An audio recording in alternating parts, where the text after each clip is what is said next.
right, what's up, everybody? We are live here on a Wednesday night, but we got to let it breathe just for a second. And we'll get this episode kicked off proper. Stoked to be with you this evening, an hour earlier than usual, right? Welcome in, everybody. This is the Mile High Huddle podcast, returning to Wednesday nights. I'm your host, Chad Jensen. With me, my fellow football priest. You know him, you love him, Zack Kelberman. Zack, it's been, 4 years or so, 3.5, give or take, since we were doing podcasts on Wednesday nights. But we're back and we have plenty to talk about, including Drake Maye, giving some props to old Bo Nix and looking forward to what the 2026 regular season holds.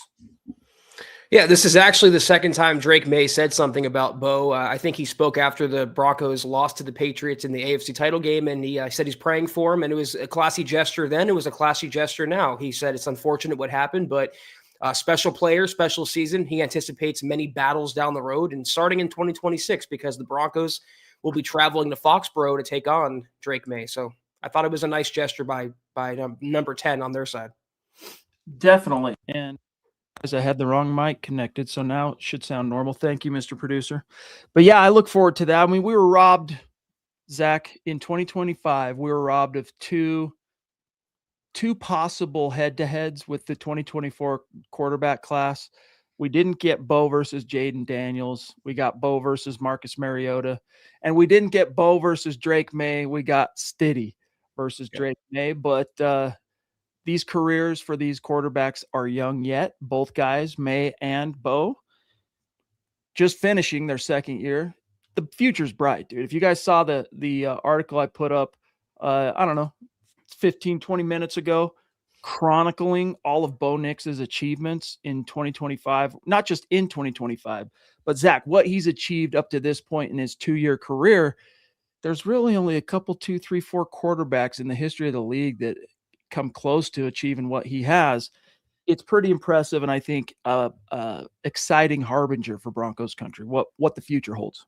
And yet Bo still gets crapped on, so go figure. But like Drake Maye said, he was echoing what you said. The great quarterbacks need to play each other head-to-head, and he's looking forward to playing Bo for the first time in 26. That's going to be a really good matchup, and I'm looking forward to it as well.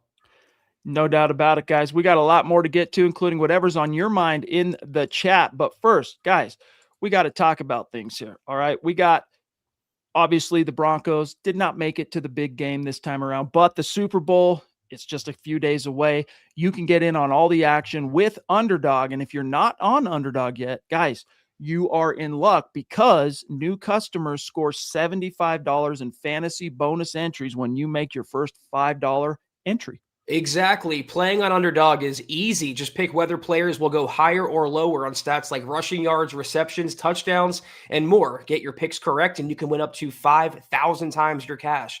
Plus, there's new promos dropping daily in the app. So if you like making picks and winning money, then Underdog is the place to be for the big game.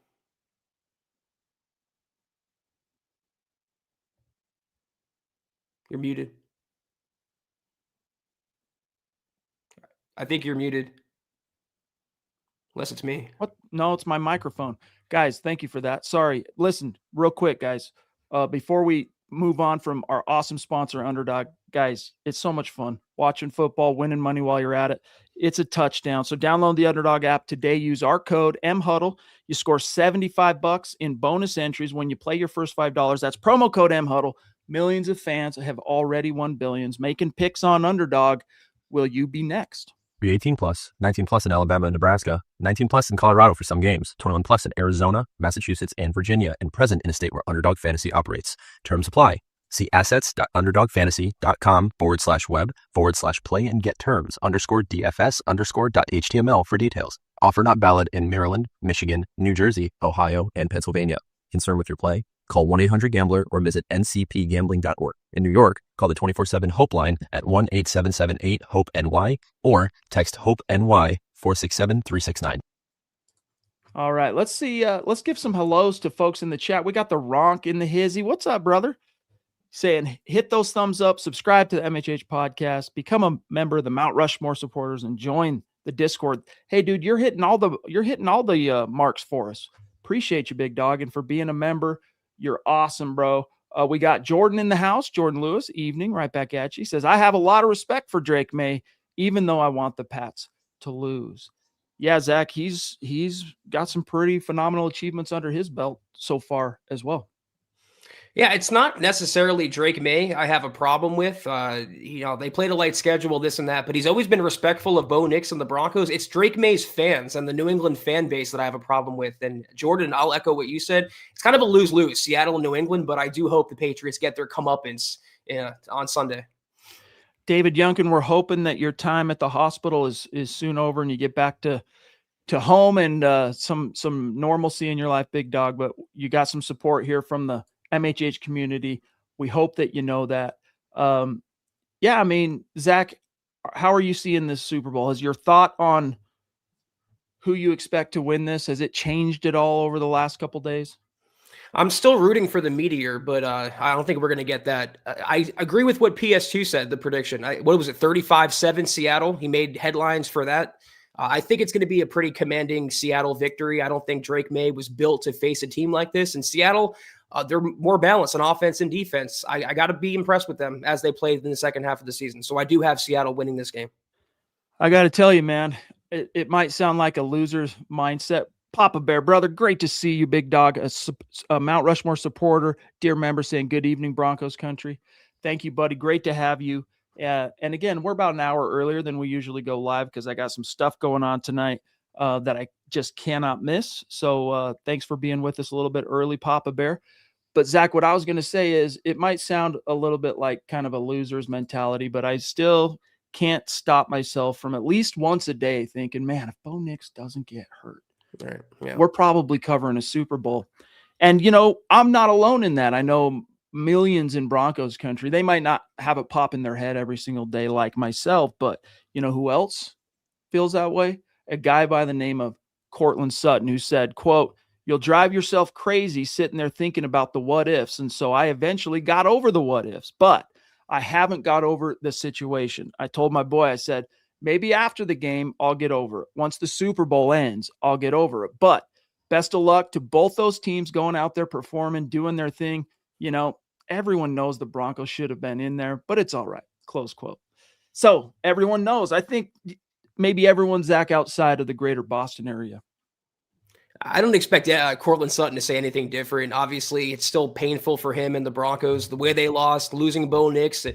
Kay Adams had Nick Benito and PS2 on her show yesterday from the Super Bowl, and PS2 said straight up, yeah, no doubt. If we had Bo Nix, we would have won that game against the Patriots and been here, and not as visitors, but playing in the game. So I think it's fairly obvious to the unbiased observer. And that's not a slight against Stiddy. I mean, Stiddy got thrust into the most unenviable situation possible. Although, the way we were posturing it was, hey, every backup quarterback's dream, Zach, is to get the opportunity to start in a game like this. But it was a tough row to hoe. And he didn't get, you think back to Sean Payton. I don't want to spend too much time in the past here, Zach, but you think back to Sean Payton saying things like, I'm not worried about Stiddy. I'm worried about everyone else around him. Turns out that included Sean Payton with some not great decisions, but Stiddy, man, if it was Bo Nix second half, that blizzard made it hard on everybody, including Drake Maye. I mean, Drake Maye finished with under 100 yards passing in that game, but I still think Bo, with his mobility, how strong he is, and the most important thing, Zach, the clutch gene, they would have found a way.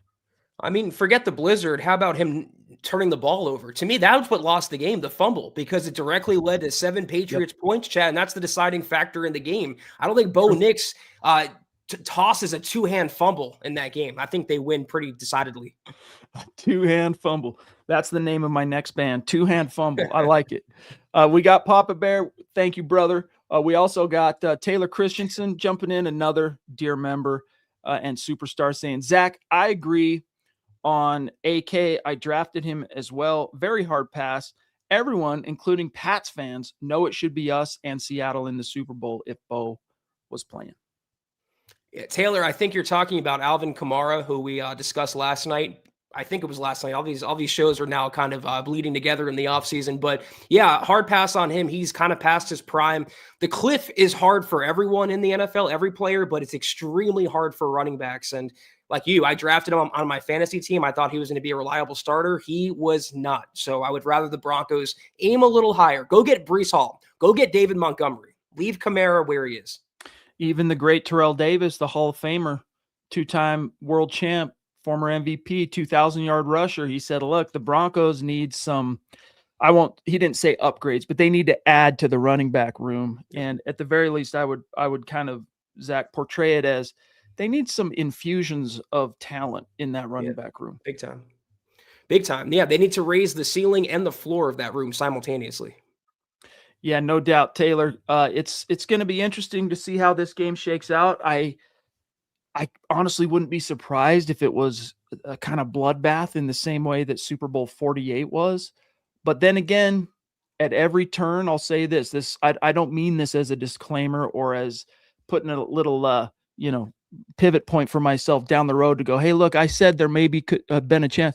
But the Patriots, at each kind of fork in the road, they continue to surprise. They continue to kind of defy, speaking for myself, Zach, my expectations. So you never know. It's still an NFL football game, any given Sunday and all that. But, man, I have a hard time seeing them even really keeping up with the Seahawks.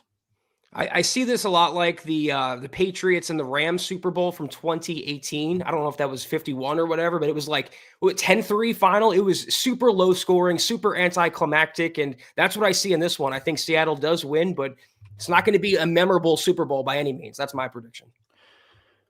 Oh, man, it would have been great, the opportunity to see the Broncos potentially get to balance the scales against the Seahawks in the Super Bowl. Man, I was thinking about this too the other day. The Broncos have now been to 11 AFC championship games. They've advanced in 8 of the 11. 2 of the 3 they didn't make it to. If they hadn't advanced to the Super Bowl, in 2 of those 3, Zach, they would have been playing the Seattle Seahawks. That was the 2005 Jake Plummer-led Broncos. They lose to Big Ben and the Steelers, who go on to just basically handle the Seahawks. The Broncos would have too that year as well if they would have not picked the worst possible game to not play well. And then, of course, a week ago Sunday, Zach, missing out on the opportunity to go play the Seahawks. So there could be a alternate universe somewhere out there where the Broncos and Seahawks met 3 times in the Super Bowl. And hopefully in that universe, Bo Nix is healthy. With Bo Nix, the Broncos could give Seattle a fight. They could even win that game. Without Bo Nix, it would have been in a major, major uphill battle with Stidham under center. That's the one thing with Bo that hit home, and I think it was George Payton said something to this effect at the podium at his end of season presser, and that is, you always feel like you have a chance. Like even when you're trailing, Bo Nix gives you an opportunity to win, and I think he's proven that. Since he entered the league again, Taylor, thank you, buddy. Since he's entered the league, he is tied for the most fourth quarter comebacks among all NFL quarterbacks. And to give him props, who is he tied with? Caleb Williams of the Chicago Bears, who had a fair number most of his comebacks this season. Now, who gets the fawning, though, between the two? Who gets the accolades and who gets the criticism? That's my problem. I think it should go both ways. Both are tremendous quarterbacks, and I'll include Drake Maye in there. All 3 have an extremely bright future in the NFL. Well, I almost made a joke of it as I was writing up this Bo Nix achievements article today. I'm seeing all these records and this historical achievements that I'm putting together into one article, and I'm going, pretty good for a quarterback who's yet to even make a Pro Bowl or get any kind of accolade, right? Like he was in the conversation for Offensive Rookie of the Year, didn't win it. He was an alternate for the Pro Bowl 2024. He was an alternate this year, if memory serves. So anyway, it's just kind of ironic that he's been that prolific, Zach, that productive. His team has been that successful, and yet he doesn't get any love outside of Denver. Because the Pro Bowl, which they need to cancel, by the way, as a quick aside, it was the Pro Bowl games were on last night. And when you have Garrett Bowles catching touchdowns that were called back by penalty, they need to just cancel that already. But the Pro Bowl is all about name value and name recognition. And Bo Nix, for whatever reason, lacked that compared to his counterparts. Now, because of the season that he had, combined with the injury, I've noticed, Chad, a lot of people have turned a sympathetic eye toward Bo Nix that weren't sympathetic before just because he got hurt. Those things combined going into 2026 now, if he has a comparable season, I could see him getting a Pro Bowl nod. Absolutely now.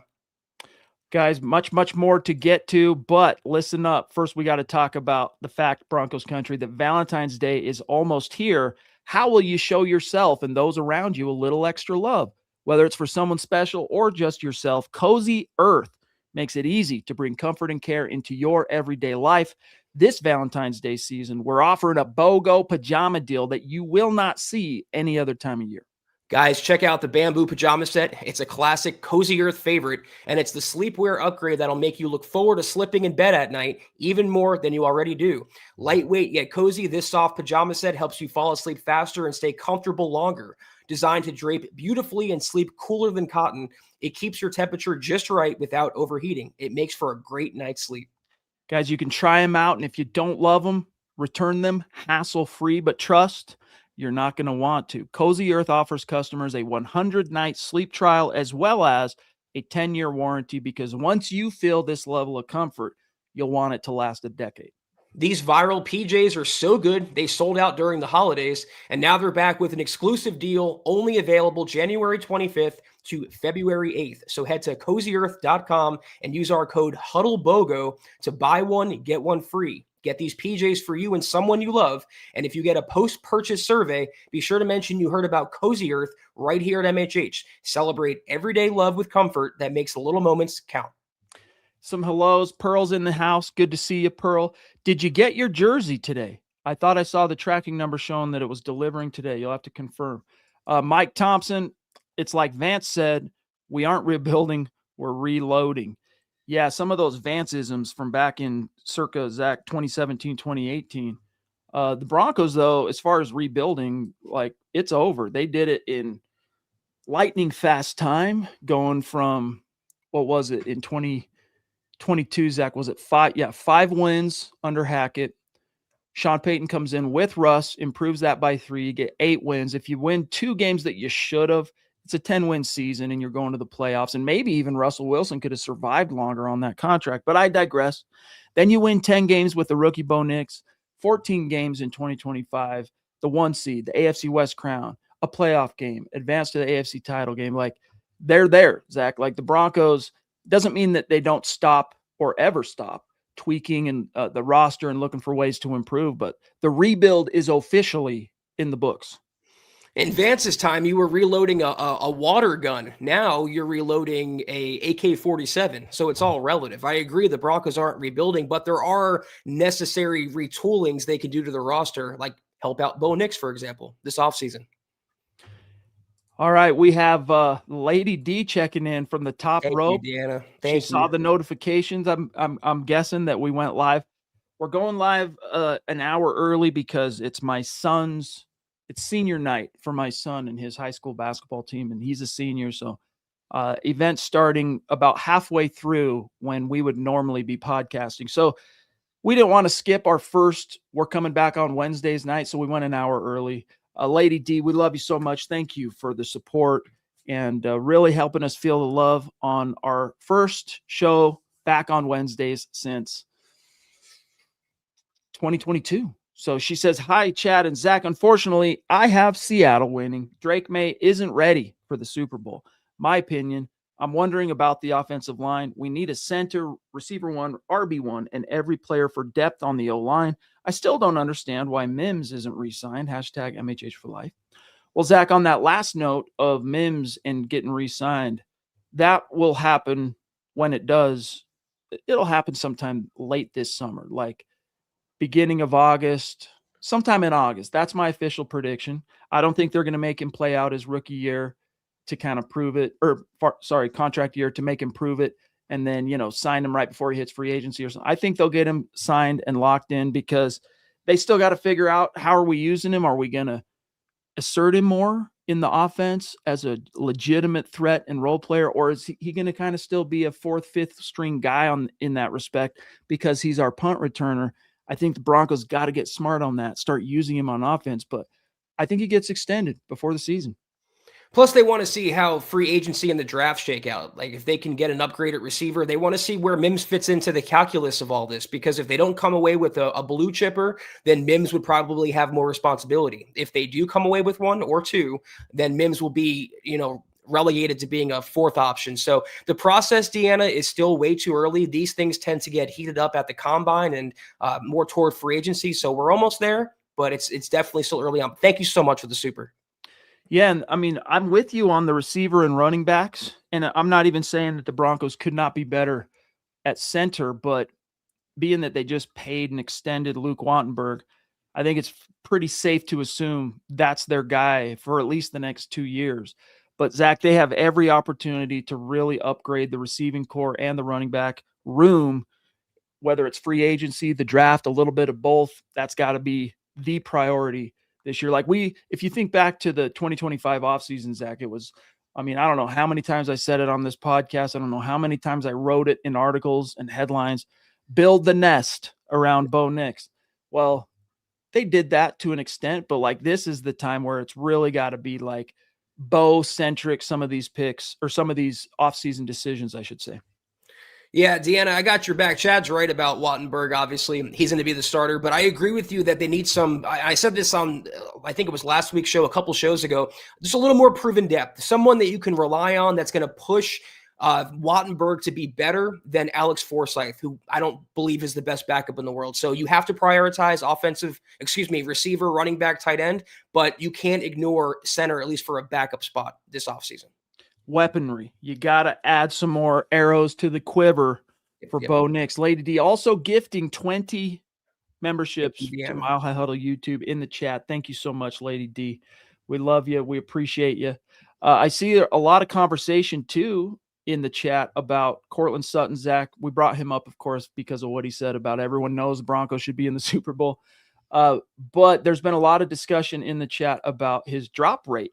Now, this is something, Zach, we've lamented, not just with Sutton, but the entire Bronco receiving core, with the exception of Marvin Mims, all year long. And Mr. Producer dug up some numbers. All right, listen. So here's the skinny on Courtland Sutton. Credited / blamed with 5 drops in the regular season. His drop percentage, according to Pro Football Reference, was 6.5%. The league average was 4.4%.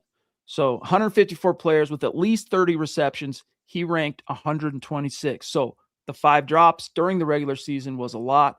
And then he had 8 total, I'm assuming, Scott, counting the playoffs.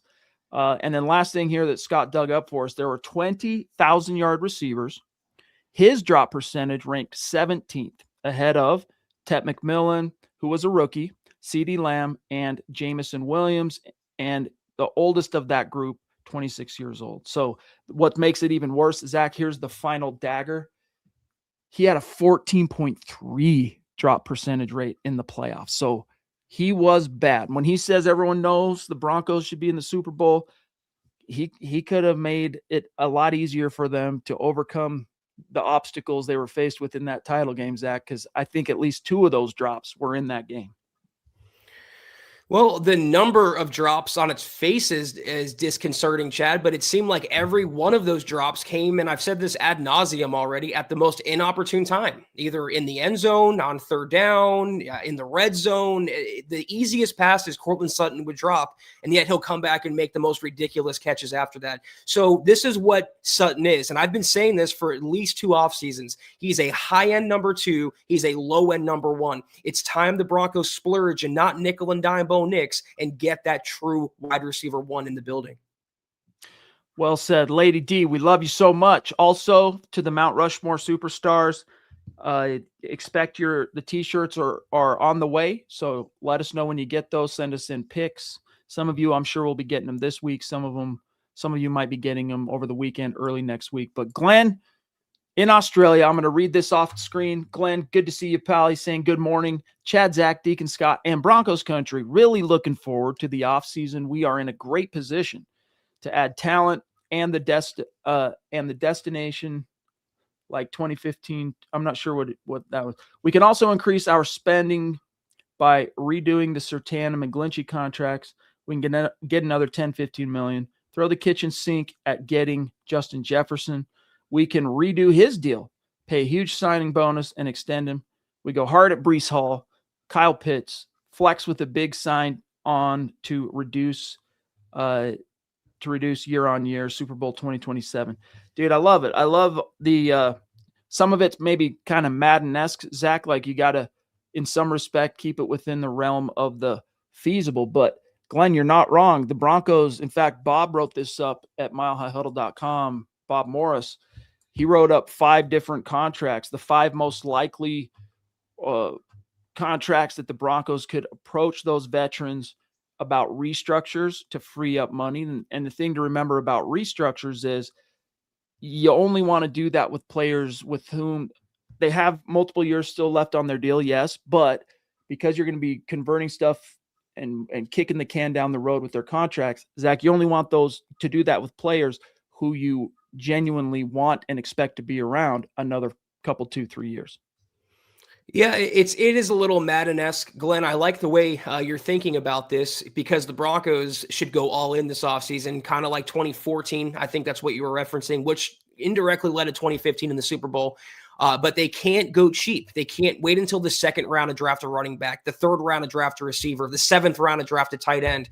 They got to spend some money and open up the purse strings. And don't forget, Sean Payton comes from New Orleans. That team has manipulated and finessed the salary cap like no other over the last decade. And that's what the salary cap is. It exists, it's real, but it can be manipulated. And the Broncos, if they want, and they should, do it to help go get Bo Nix more help. So here's a few names. Well said, my brother. Here's a few names, not a few names. Here are the 5 names Broncos could approach about restructuring. Quinn Miners, all right? Then you get to Talanoa Hufanga. Now remember, restructuring, you're doing that because these are your guys that are going to be here for a while. And so you're converting. Let me read this one little stretch here. Restructures, a simple restructure converts base salary or a roster bonus into a signing bonus. The converted money is then prorated over the remaining years of the contract for cap purposes, with void years added in some cases. So again, this is with these 5 players are players you expect the Broncos to have around for a while. So Quinn Miners, Talanoa Hufanga, Jonathan Cooper, you got DJ Jones, and Mike McGlinchey. So you hit on Mike McGlinchey there, Glenn. So kudos to you, big dog. Yeah, definitely a possibility. The Broncos have roughly, Zach, $20 million in effective cap space, and then the NFL notified teams that. Let's see, is it in this article? It's bumping it to the salary cap's going to be somewhere between $301.2 million and $305.7 million, which is awesome because it was initially estimated to be around $295 million. Plus, I don't know if it went into effect yet, but there'll be rollover cap space from this season. And obviously everyone knows that Russell Wilson's contract is officially off the books now. The Broncos have the richest ownership group in the NFL. I know they can't just, print money or imagine it, but there are ways for them to free up cap space to go out and get players without damaging the long-term structure of the team. And I expect the Broncos, Chad, to do just that. Be aggressive. No doubt about it, guys. Lots more that we are getting to tonight, but listen, Broncos country, never before has online privacy been more important. That is where Surfshark comes in, and it is an absolute game changer. Surfshark is a virtual private network which covers all of your online activity. Using a VPN, it's kind of like wearing pants. All the important stuff stays private and secure when you walk out your front door. Once your device connects to the internet, all that info is encrypted, which keeps your online activity hidden from all the snoopers and all the trackers. Guys, raise your hand if, like me, you've searched something kind of random, like prices on a Broncos jersey, and next thing you know, you're getting jersey ads every time you open one of your social media apps or browse the web. Thankfully, today's sponsor, Surfshark VPN, can help us get out of that. A VPN allows me to mask my real IP address so that my online activity is no longer being tracked. They also, guys, offer Surfshark Alert, and it is absolutely indispensable. The only thing scarier than forgetting a password is finding out that a password's been leaked online somewhere. The Surfshark Alert feature can help with this by constantly scanning the web for your personal deets, whether it's things like your email address, passwords, even credit card details, and it sends you an instant alert if any of them appear in a data breach. It can be a lifesaver. So guys, take control of your online privacy and protect yourself against data breaches by signing up with Surfshark VPN. It comes with a risk-free 30-day money-back guarantee. go to surfshark.com/milehigh, or just go to surfshark.com and use our code milehigh at checkout to get 4 extra months of Surfshark VPN. Again, that's surfshark.com/milehigh with our code milehigh. And by the way, the URL and code can also be found in the show's description below. All right, guys. Tonight we do have to keep it a little bit tighter because I've got some stuff, as I mentioned, that I got to get to. So consider this kind of the 2-minute warning. And of course, we'll make it up to you guys tomorrow. So anything burning topics, questions, get it in the chat. Albert Knoppers says, trade Jonathan Cooper for Max Crosby from the Raiders. Oh, if it were only that easy, Zach, if it were only that easy. But for the first time in a long time, Crosby may be available out there on the trade block. The Raiders might be open to it. Yeah, he's not coming to Denver, obviously, or hopefully any other team in the division. Hopefully they trade him to the NFC, and fingers crossed the Broncos won't have to deal with Crosby that much longer. We got Shannon Mills, another Shannon. legendary Mount Rushmore superstar, a dear member, saying, good evening. Hoping the Broncos are smart during free agency and then draft well. They did well with Hufanga last season. Has there been any word on what the price for Breece Hall or a Justin Jefferson would be? Zach, you've spent a lot more time kind of looking at this stuff. Hall, Jefferson, break it down for Shannon. Well, Hall's a free agent and Jefferson's under contract, so it's two different scenarios here. I would assume with JJ, to start with him, they would want multiple first-round picks or a combination of high-round draft picks. Whether the Broncos would go there after the Russell Wilson, Sean Payton trades, we do not know, although JJ to me would be worth it. On top of that, there's his massive contract that comes into play here. I don't have it pulled up in front of me. All I know is that the Vikings would take on an extraordinary amount of dead money if they did trade him. They can restructure, they can work something out, but there's the contract and then there's the compensation for the trade. Breece Hall, I would assume, considering how he played for the Jets, that he's going to get a multi-year deal. Not a 1-year prove-it deal, like a 2-year deal, a little bit solid amount of guaranteed money, but nothing bank breaking. And that's the one guy at running back that I would hold on my draft picks and I pick him up because he's a better version of what you had in J.K. Dobbins. And Breece Hall is only 24, coming off his first 1,000-yard season, but he's gotten close in each of the preceding 2 seasons. He got really, really close. But yeah, he got over 1,000, 4 touchdowns. He's only 24, and he's about to hit free agency. So he's the top guy for the Broncos at running back. But even if you went out, Zach, and you managed to get Breece Hall, I'm still trying to bring back J.K. Dobbins, not just because of what he can do on the field as a player, but everything he brought to the team as a leader and all those intangibles, man, the culture part of what Sean Payton has built and needs to continue to keep it established and continue to cultivate. That's J.K. Dobbins to a T. I just don't know that you would need Dobbins, though, if you sign Breece Hall, because anything Dobbins can do, Hall can do better. He's also a better pass catcher. And it's kind of like Javonte, Chad. They had him for a while, then he was a free agent, and what did the Broncos do? They moved on and they signed Dobbins. So if they strike out on Breece, which is certainly a possibility, maybe his market's a lot higher, or maybe he resigns with the Jets, we don't know, then I would look to bring in JK. Regardless, they have to make one of those 2 moves.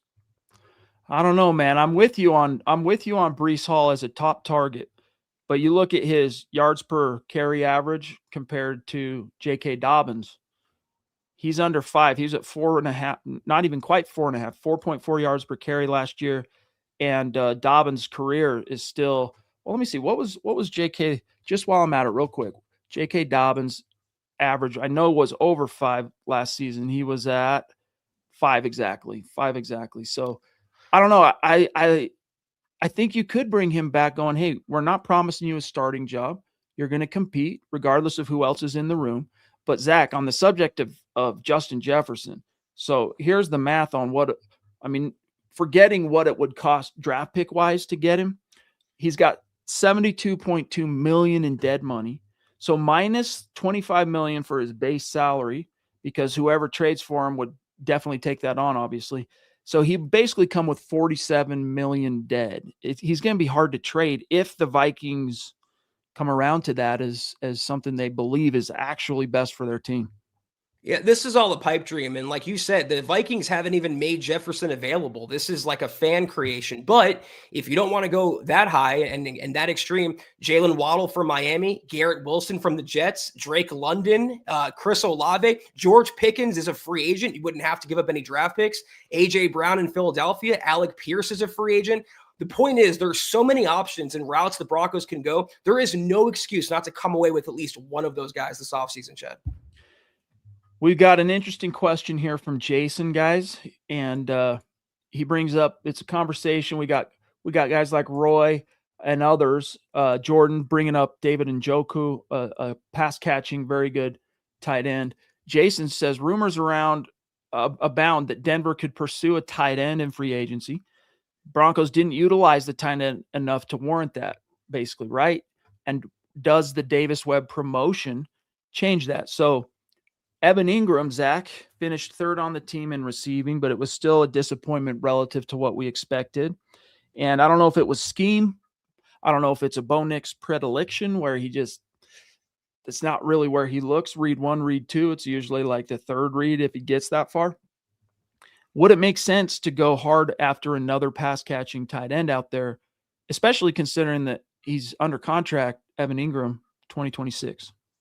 I wonder if it's Ingram himself. And I speculated about this during the season, but it looked like he's not what he once was. That Father Time could be catching up to him. Because when I watched him on film, he had tough time separating. And he said after the season, the expectations were different than the reality. But yeah, they have to try to upgrade there no matter what. They can't keep rolling in with Nate Atkins and Lucas Kroll and a lotto ticket with Evan Ingram. Fortunately, Njoku's out there, as mentioned, Kyle Pitts, Isaiah Likely, Cade Otton from Tampa Bay. There are many opportunities for the Broncos this offseason to, like you say, build the nest around Bo Nix. Will they? That's the million-dollar question. And some interesting options in the draft. But you looking at Evan Ingram's contract, guys, you never say never because what they did with Russ. But he's got a $10.9 million base salary in 2026. His total cap number's 14.1. The Broncos, if they cut him as a pre-June 1st cut, would incur $10.3 million dead. And if they did it as a post, they'd still incur post-June 1st, they'd still incur $7.6 million dead. So it's pretty safe to assume he's a Bronco this year, but that does not mean you cannot work to improve the position. And there's going to be plenty of opportunities to do that. Thank you, Lady D. She says, welcome back to Wednesday podcast. Hit the like button. Have a great evening, everyone. You too. Guys, we got a couple messages for you. Then we're going to take one last look at the chat before we dip. So don't go anywhere. Another tremendous installment of the Mile High Huddle podcast. If you're not doing so, please follow us on X at the MHH Pod. You can follow the main account on X at Mile High Huddle, Chad at Chad and Jensen, myself at Kelberman NFL, and Scott, our producer, at Scout Kennedy. If you guys want some merch like we're rocking each and every single podcast, check out MHHmerch.com and get yourself some. If you haven't done so yet, please drop us a like at facebook.com/Mile High Huddle Pod. You can find us on Instagram at Mile_High_Huddle. If you haven't done so, also join the brand new MHH Discord server. The link is in the description below. If you're listening on Spotify or Apple Podcasts, make sure you're leaving your football priest a 5-star review for a chance to win some merch each and every single month. But if anything, y'all, please, please, please, very important as always that you subscribe, you like, you share this video and every video you see on the MHH channel. It really helps us grow and reach more Broncos fans just like you. It's a blast, guys, being here with you this Wednesday night. It feels good. We appreciate you all. A mile high salute, especially to the great Super Chat superstars, supporters, and dear members helping us keep the lights on and making us feel blessed on our return to Wednesday nights, like the Papa Bear, Early, Taylor Christensen, the Lady D out the top rope, also gifting 20 memberships in the chat, plus Shannon Mills, the ladies of MHH, showing out once again. We love you all. Thank you very much. We appreciate you. Let me see if I can find one more here before we dip of someone maybe, or a topic at least we haven't hit from one of the members maybe. Let me just see here if I can find something. I think we kind of covered it all for the most part here, guys. So, Glenn has a message for Zach.